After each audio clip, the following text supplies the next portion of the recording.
I never thought it would be like this. I never imagined that the man I trusted with my heart, my soul, would tear my world apart so ruthlessly. The moment it happened, the moment I found out, was like someone had taken a blade to my chest and twisted it, slowly, deliberately savoring my agony. It started on an ordinary Thursday. I was home early, having taken the afternoon off to surprise him with dinner. He had been distant lately, and I thought maybe a quiet evening together would help. Little did I know that I was the one in for a surprise. I had this whole plan in mind: roasted chicken, wine, maybe a movie afterward.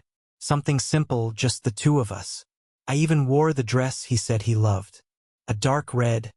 It hugged me in all the right places, and I remembered how his eyes used to light up when he saw me in it.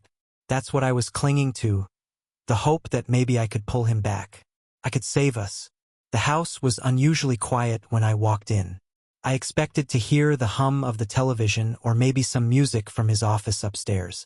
But there was nothing, just silence. I called out his name, David, but there was no answer. For a split second, I felt a twinge of fear. Maybe something had happened to him. I set the grocery bags on the counter and made my way upstairs. And that's when I heard it. The sound of muffled voices coming from our bedroom. A woman's laugh. It was soft, almost a whisper, but unmistakable. My heart stopped. I froze on the stairs, my hand gripping the banister so hard that my knuckles turned white. No, couldn't be. Not David. Not my David. I forced myself to keep moving, my legs shaky, my body numb with the kind of dread that seeps into your bones. The door to our bedroom was cracked open, just enough for me to see inside. And what I saw, I'll never forget it. There they were, tangled in our sheets. His hands on her body, the same hands that once held me so tenderly. The woman, blonde, younger than me, arched her back, laughing as if this was some sort of game. My husband, the man I had given my life to, was kissing her neck, his face buried in her hair, oblivious to the fact that his wife was standing just outside, her world collapsing. I didn't scream. I didn't cry. I didn't even move. I stood there, paralyzed, watching the man I loved betray me in the most intimate, cruel way possible. My heart was shattering, piece by piece, but I couldn't tear my eyes away. It felt like I was watching someone else's life fall apart. Not mine. Not the life I had spent years building. Finally, after what felt like an eternity, I stumbled back down the stairs, my breath coming in shallow gasps. I couldn't breathe. I couldn't think. I grabbed my keys, my purse, anything that I could find, and rushed out of the house. The sound of my heart pounding in my ears was deafening. I got into the car, my hands shaking so badly that I could barely put the key in the ignition. And then the tears came. Hot, angry tears that blurred my vision, streaming down my face as I let out a scream that had been building inside me from the moment I saw them. A scream filled with betrayal, with heartbreak, with disbelief. How could he do this to me? I sat there in the driveway, sobbing uncontrollably, my body racked with pain so deep it felt physical. Every memory, every moment we had shared, flashed before my eyes. Our wedding day, our first apartment, the way he used to look at me as if I was the only woman in the world. It had all been a lie. I don't know how long I sat there, but eventually, the sobs turned to quiet whimpers. The numbness started to creep in, pushing aside the raw, gut-wrenching pain. I couldn't go back inside. I couldn't face him. Not yet. Instead, I drove. I didn't know where I was going. I just needed to get away.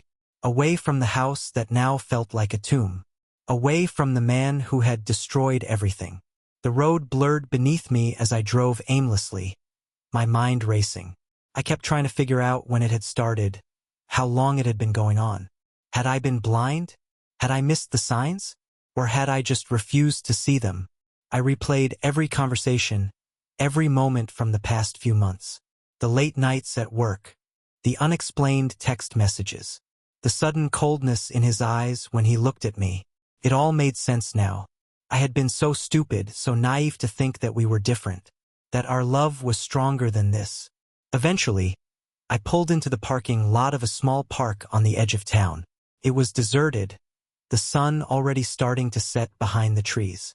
I sat there, staring blankly at the dashboard, my mind still reeling. What was I supposed to do now? How do you pick up the pieces of your life when the person who was supposed to love you more than anyone else in the world is the one who broke you? I had no answers. Only questions. Only pain. I glanced at my phone, sitting in the passenger seat. No missed calls. No texts. He didn't even care enough to notice that I was gone. The realization hit me like a punch to the gut. I was alone in this. Completely and utterly alone.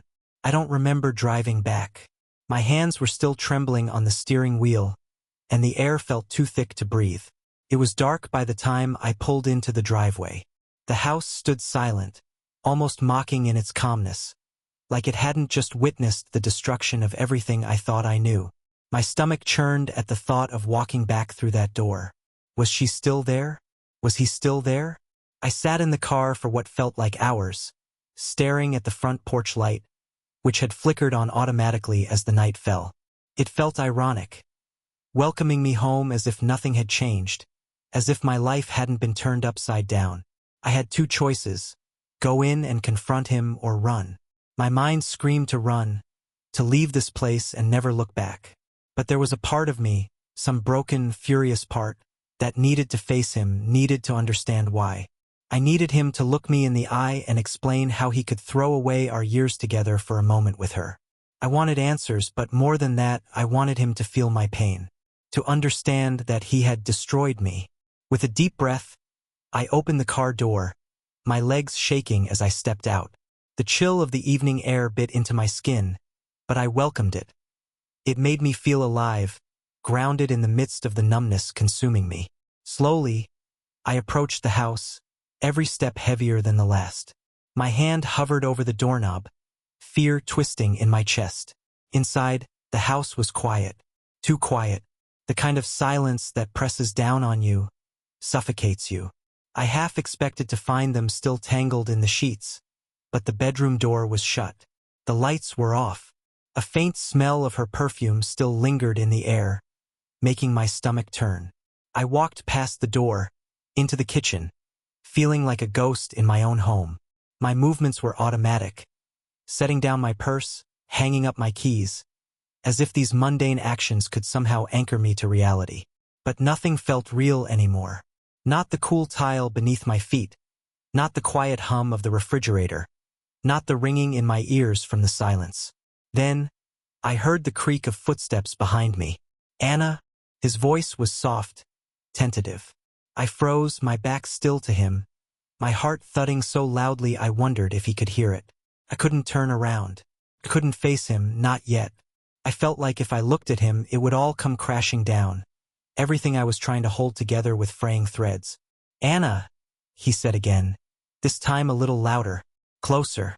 I finally turned slowly, and there he was, David, standing in the doorway, looking almost remorseful, almost, but I could see it in his eyes, the way he shifted uneasily. Guilt. It hung between us like a thick fog. What do you want me to say? His voice broke the silence, but it wasn't enough. It wasn't nearly enough. I stared at him, my eyes burning, my throat tight. How long?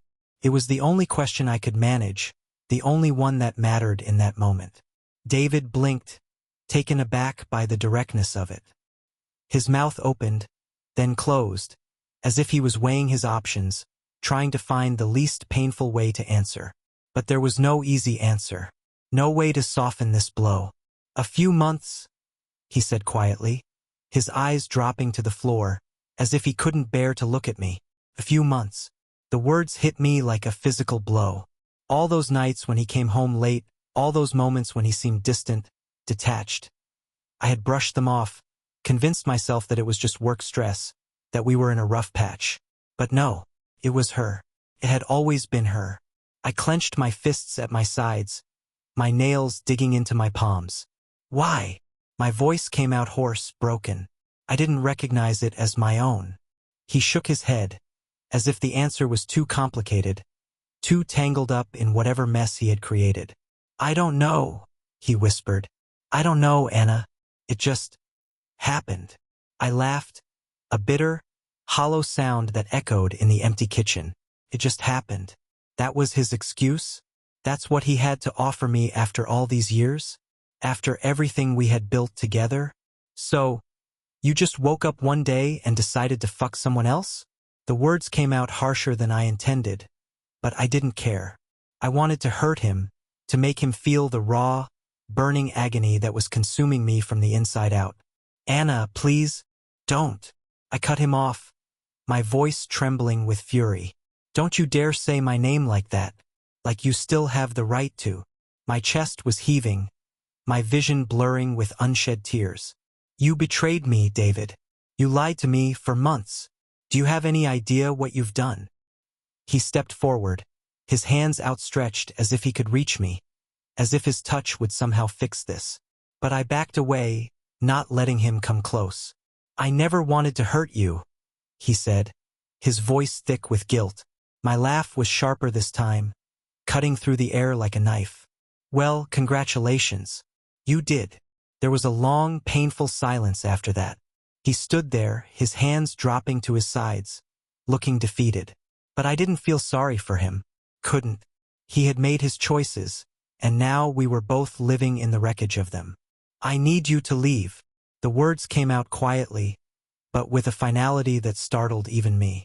David blinked, as if he hadn't heard me correctly. Anna, I can't look at you right now, I said, my voice shaking. I can't even be in the same room as you, so I need you to leave. Now. He hesitated, his eyes pleading with me for something. For forgiveness, for understanding, I wasn't sure. But I had none of that to give him. Not now.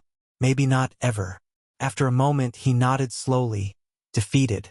Without another word, he turned and walked out the front door, leaving me standing alone in the kitchen, surrounded by the deafening silence of everything that was left unsaid. I listened to the sound of his car starting, the tires crunching over the gravel as he pulled out of the driveway. And then he was gone. The house felt impossibly empty without him, but at the same time, a wave of relief washed over me. He was gone. I was alone, but at least I didn't have to face him anymore. Not tonight. I sank down onto the floor, my back against the kitchen cabinets, and finally let the tears fall. The sobs that racked my body were uncontrollable, primal, filled with a grief so deep that it felt like I was being torn apart from the inside. I had no idea what was going to happen next. No idea how to even begin picking up the pieces of my shattered life. All I knew was that nothing would ever be the same again. The next few days passed in a blur, though calling it passing feels wrong. Time didn't move the way it usually does. It dragged, slow and painful, like wading through thick mud. I barely left the house. I didn't eat. I didn't sleep. I didn't do anything, really, except sit in silence, letting the reality of David's betrayal sink in, crushing me a little more with each passing minute. The nights were the hardest. That was when the quiet felt the loudest, when the ache in my chest became unbearable. Our bed, my bed now, felt too big, too cold without him beside me. Every creak of the house settling in the dark reminded me of the nights we spent here together. Every flicker of memory was like salt on an open wound. I found myself replaying the moment I had caught them, over and over in my head, like a cruel movie on an endless loop. Her laugh, his hands on her, the look of guilt in his eyes when I finally confronted him. It was burned into my brain, haunting me even when I closed my eyes. There was no escaping it, no reprieve from the agony. At some point, I realized I hadn't showered in days. I could smell the stale sweat on my skin, the same clothes clinging to me from when it all happened. My reflection in the bathroom mirror was almost unrecognizable. My eyes were hollow, my cheeks sunken from the weight of everything I had lost. How had it come to this? I stared at myself, hating the woman I saw in the mirror. I hated her for not seeing it sooner, for not fighting harder to save her marriage, for being so utterly broken by a man who clearly didn't care about her anymore. I hated myself for still loving him, even after everything he'd done. After a long, hot shower that did little to wash away the pain, I found myself back in the kitchen, staring at the counter where I had once set out groceries for that stupid dinner I never made. A part of me wanted to throw everything away, every plate, every cup, everything that reminded me of the life we had shared. But I was too tired to rage, too exhausted to care about anything other than surviving the next few minutes. And then, there was the phone. It sat there on the table, a silent witness to my misery. I hadn't heard from David since that night. No calls, no texts, nothing. It was as if he had vanished from my life entirely. I had blocked out most of my friends and family, too. I couldn't bear the thought of explaining what had happened, of seeing the pity in their eyes. They would ask questions I didn't have answers to. They would say things like, "You deserve better, and you'll get through this." But none of those words would make the pain go away. They wouldn't make me whole again. Still, there was one message waiting for me. One that I had been avoiding. It was from my best friend, Emily. She had texted me the day after it all went down, worried because I hadn't been answering her calls. I hadn't told her about David, about what I had seen, but she knew something was wrong. Her message was simple. "Anna, I'm coming over. You need to talk to someone." I hadn't responded. I didn't know what to say. But as I stared at the screen, I realized I needed her. I needed someone to pull me out of this darkness because I wasn't sure how much longer I could stay in it without completely losing myself. So, with trembling fingers, I typed out a reply, "Okay." It wasn't much, but it was all I could manage. Within minutes, Emily called, her voice frantic with worry. I could barely speak, my words coming out in broken, tear-choked sentences as I told her everything. About David, about the other woman, about how lost I felt, how empty I had become. "Anna, I'm so sorry," she whispered when I finally finished, her voice thick with sympathy. "I'm coming over right now. Don't move, okay? Just hang on. I'll be there soon." I didn't argue, couldn't. All I could do was nod, even though she couldn't see me, and wait. Emily arrived in what felt like no time at all, her arms wrapping around me the second she walked through the door. I hadn't realized how much I needed that human contact, the warmth of someone who cared. The dam broke again, and I sobbed into her shoulder, letting everything I had been holding in pour out of me. We sat on the couch for hours talking, or rather me talking while Emily listened. I told her about the distance I had felt between David and me, about the signs I had missed, the gut-wrenching moment when I saw him with her.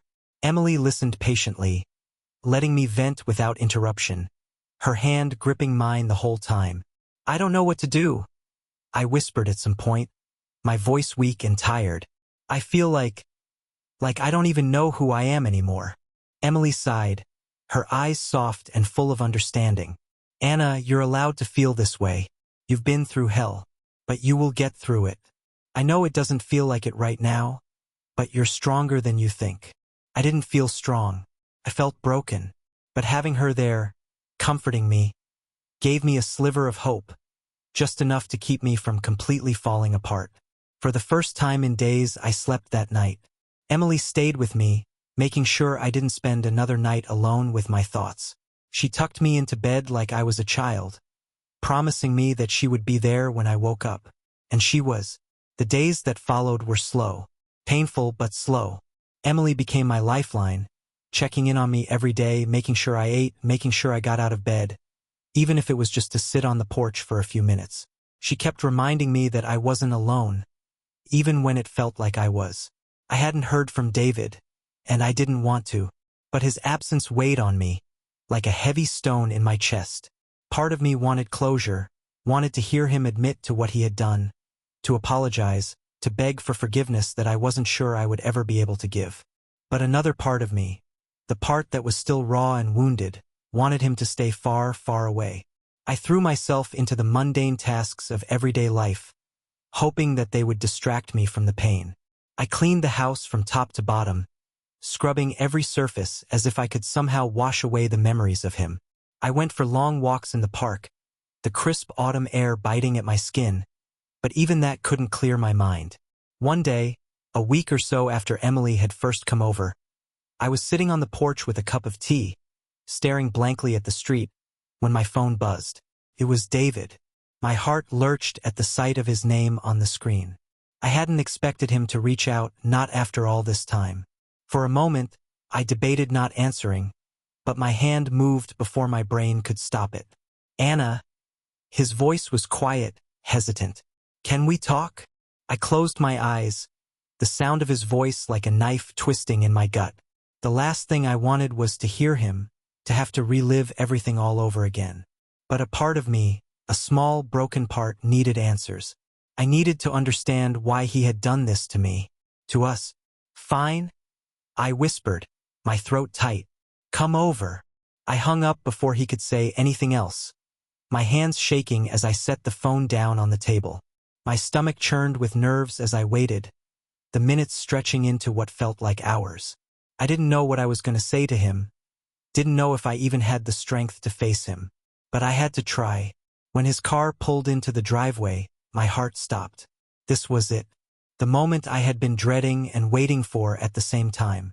David stepped out of the car, looking just as I remembered him. Tired, worn, guilt etched into every line of his face. He hesitated on the porch, as if unsure whether he should come any closer, but eventually, he knocked softly on the door. I opened it, standing there in silence as we stared at each other. The tension between us was thick, the weight of everything unsaid pressing down on both of us. Anna. His voice was soft, pleading. I'm so sorry. I didn't respond. Couldn't. Instead, I stepped aside, letting him in. We sat in the living room, the air heavy with unspoken words. We sat in silence for what felt like an eternity, the space between us heavy with everything we couldn't say. David looked smaller, somehow, as if the weight of his own guilt had shrunk him. His eyes, once so familiar, seemed like those of a stranger. I searched for the man I had fallen in love with, the man I had built my life around, but all I saw was someone I didn't recognize. He opened his mouth to speak, but I raised a hand to stop him. I wasn't ready to hear his excuses, his half-hearted apologies. I wasn't ready to hear her name. I need to know why, I said, my voice low but steady. I was surprised at how calm I sounded, considering the storm raging inside me. I need to know how it happened, when it started. All of it. David sighed, running a hand through his hair, his eyes dropping to the floor. For a moment I thought he might refuse, that he might try to spare me the details. But I didn't want to be spared. I deserved to know the truth, no matter how ugly it was. It started a few months ago, he said quietly, his voice barely above a whisper. At work, there was this project we were both assigned to, and we ended up spending a lot of time together. It was innocent at first, just talking, getting coffee, working late. But then, I don't know, somewhere along the way, it stopped being innocent. I swallowed hard, the knot in my stomach tightening. I had expected this, but hearing him say it out loud, hearing the confession come from his lips, made it real in a way I hadn't been prepared for. And you just, what? Forgot about me? The bitterness in my voice was impossible to hide. Forgot that you had a wife waiting for you at home? David flinched at my words, guilt flashing in his eyes. It wasn't like that, Anna. I never stopped loving you. I don't know. I got caught up in something I shouldn't have. It was a mistake. A stupid, horrible mistake. A mistake, I repeated, the anger bubbling up inside me again. You don't just accidentally fall into bed with someone, David. You made a choice. Every time you went to her, you chose her over me. He had no response to that. He couldn't argue with the truth. I could see the shame in his face, the way his shoulders slumped as if the weight of his betrayal was finally crushing him. I'm sorry, he whispered, his voice barely audible. I'm so sorry, Anna. I laughed, a cold, bitter sound that made him flinch. Sorry? What exactly are you sorry for? For cheating on me? For lying to me? Or are you just sorry that you got caught? Tears welled up in my eyes, but I blinked them away, refusing to let him see how much this was breaking me. I didn't want his pity. I wanted him to understand the depth of the pain he had caused me, the way he had ripped my heart out and left me bleeding on the floor. I never meant to hurt you, he said, his voice trembling. I swear to God, I didn't want this to happen. I stood up abruptly, the anger rising in me like a tidal wave. Well, guess what, David? It did happen. You did hurt me, and now you have to live with that. He stood too, reaching for me, but I backed away, shaking my head. Don't touch me. You don't get to make this better with a few empty apologies. I turned away from him, walking to the window and staring out into the darkness. The street outside was quiet, peaceful, completely unaware of the storm raging inside this house. I wished I could feel that same peace, that same stillness. But inside, everything was chaos. For a long moment, neither of us spoke. I could hear him behind me, his breathing uneven, his guilt palpable in the air between us. Part of me wanted to yell at him, to scream until my throat was raw, to make him feel the same agony that had been tearing me apart since the night I caught him. But what good would that do? It wouldn't change what had happened. It wouldn't undo the betrayal. I don't know how to forgive you, I said quietly, still staring out the window. I don't know if I even want to. David didn't respond right away. When he finally spoke, his voice was thick with emotion. I don't deserve your forgiveness, Anna. I know that. But I love you. I've always loved you. I messed up. I ruined everything. But I still love you. I closed my eyes, letting the weight of his words wash over me. Love. That word felt hollow now, meaningless. How could he claim to love me after what he had done? How could he even begin to understand what love really meant if he was capable of such betrayal? I turned to face him, my arms wrapped tightly around myself as if I could somehow protect what was left of my heart. If you loved me, you wouldn't have done this. The silence that followed was deafening. David looked down at the floor, unable to meet my eyes. He knew I was right. There was nothing he could say to defend himself, no explanation that could make this okay.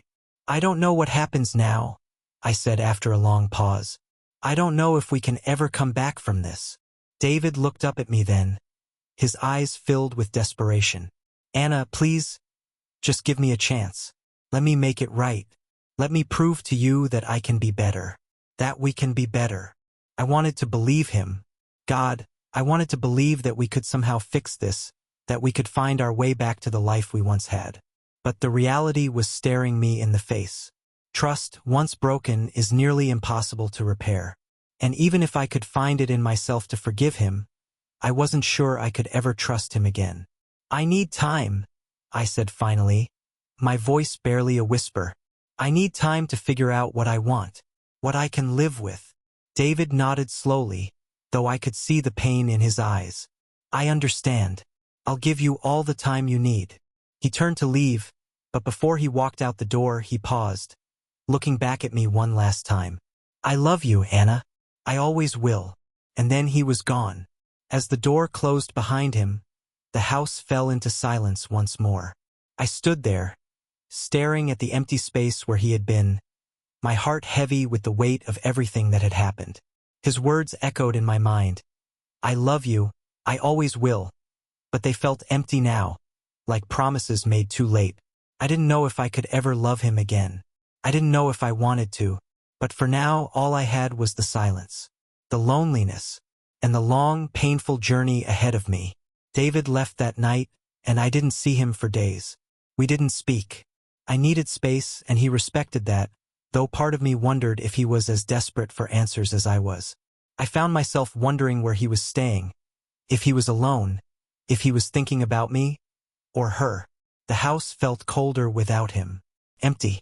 I hated that I still missed him, hated that even after everything he had done, part of me still longed for the comfort of his presence. But that was the worst part about betrayal.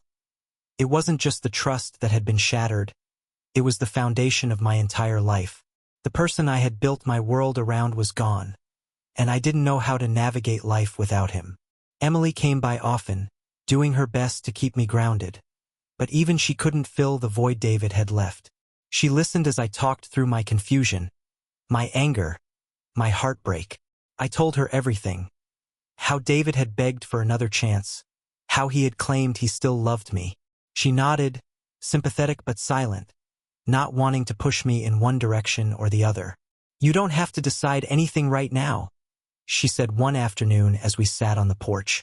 It's okay to not know what you want. I nodded, but inside, the uncertainty was eating me alive. I wanted to know. I wanted clarity, some kind of resolution, but every time I thought about David, about the life we had shared, I felt torn in two. Days turned into weeks. Each one felt like a lifetime, dragging on with the heavy uncertainty of what would come next. The house, which once felt like a refuge, now seemed like a prison. Everywhere I looked, I was reminded of David, his coffee cup on the kitchen counter, his favorite book on the nightstand, the photos on the wall, the two of us smiling at parties, at the beach, on vacations we had taken together. All of it felt tainted now, shadows of a life that no longer felt like mine. David hadn't reached out again since that night. I couldn't decide if I was relieved or hurt by his silence. Part of me had expected him to fight harder, to try to win me back, but another part of me was glad he hadn't. I needed the space, needed time to think, to breathe. But with every day that passed, I felt the weight of a decision I wasn't ready to make pressing down on me. Emily came over often, sensing that I wasn't ready to be alone for too long. She didn't push, didn't ask me to talk about David or what I was going to do next. She just was there, filling the silence with light conversation or just sitting with me in the quiet, offering a steady presence in a world that had been turned upside down. One evening, after a particularly long day of avoiding reality, Emily brought up something I hadn't thought about yet, something I'd been subconsciously avoiding. "Have you thought about what you want to do with the house?" she asked gently, sipping her tea as we sat on the porch. The house, our house, the place we had bought together, decorated together, lived in for years. The thought of leaving it, of leaving the memories behind, was unbearable. But at the same time, staying here felt like suffocating in the ghosts of what once was. I shook my head. "I don't know. I haven't really thought about it." Emily nodded, her gaze soft but thoughtful. "I get that, but at some point, you'll have to. You can't stay in limbo forever." Her words stung, not because she was wrong, but because I knew she was right. Limbo. That's what my life had become. A constant state of waiting, of not knowing. I had to make a choice, not just about David, but about everything. The house, the life I had been building, the future I had envisioned. But how could I make a decision when I didn't even know who I was anymore? It was a Friday evening, a little over 3 weeks since David had left. I was sitting at the kitchen table, staring at the groceries I had mindlessly purchased earlier, trying to figure out why I had bothered. The idea of cooking, of going through the motions of normal life, felt foreign and wrong. And then the doorbell rang. My heart leapt in my chest, a sudden jolt of fear and anticipation. I wasn't expecting anyone, and I knew, deep down, that it was David. Somehow I just knew. My hand shook as I stood up, making my way to the front door, feeling every step like I was walking through quicksand. When I opened it, there he was. He looked tired. His hair was a little messier than usual, and there were dark circles under his eyes. But he still had that same look, that same mixture of regret and hope in his eyes that I had seen the last time he stood in this spot. "Hi," he said softly, his voice tentative. I didn't respond. I just stared at him, waiting for him to speak, waiting for whatever words he had rehearsed before coming here.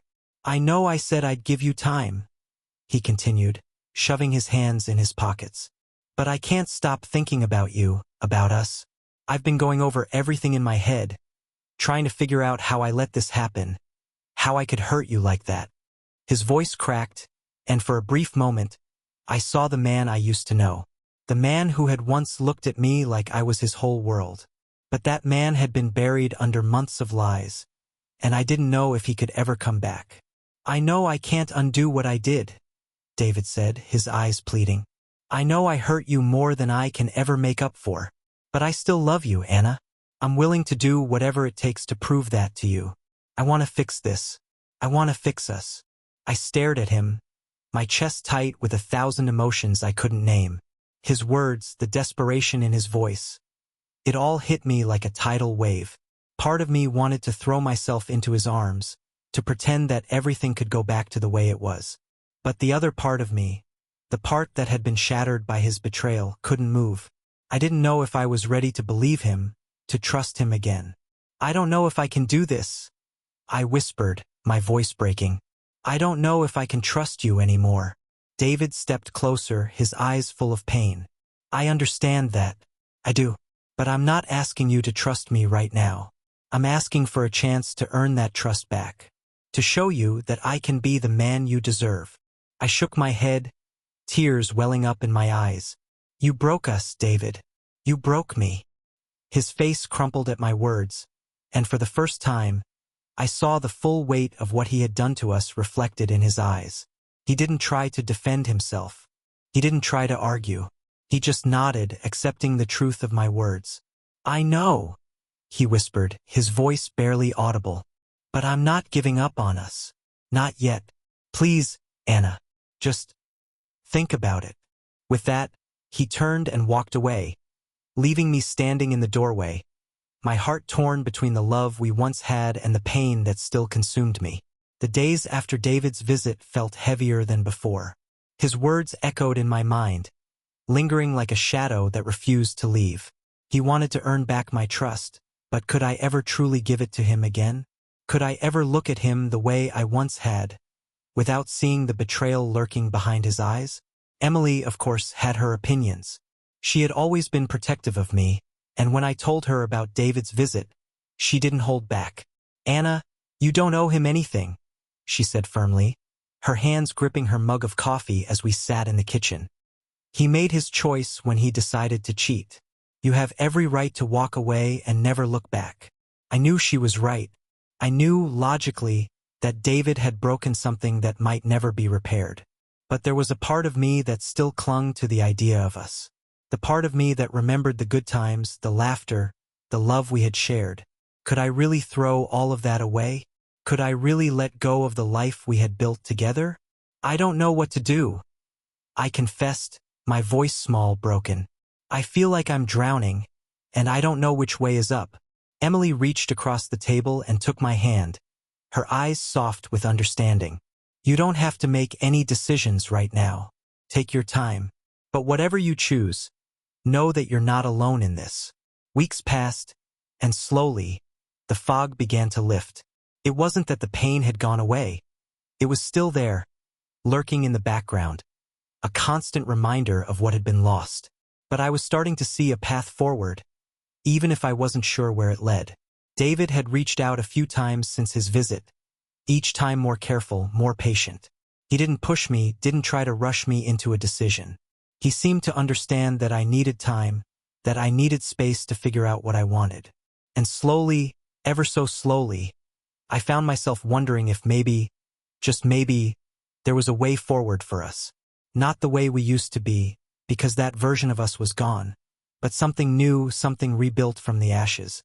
One evening, as the sun set over the horizon, painting the sky in shades of pink and orange, I found myself thinking about the future. Not the future I had once envisioned with David, but a different future.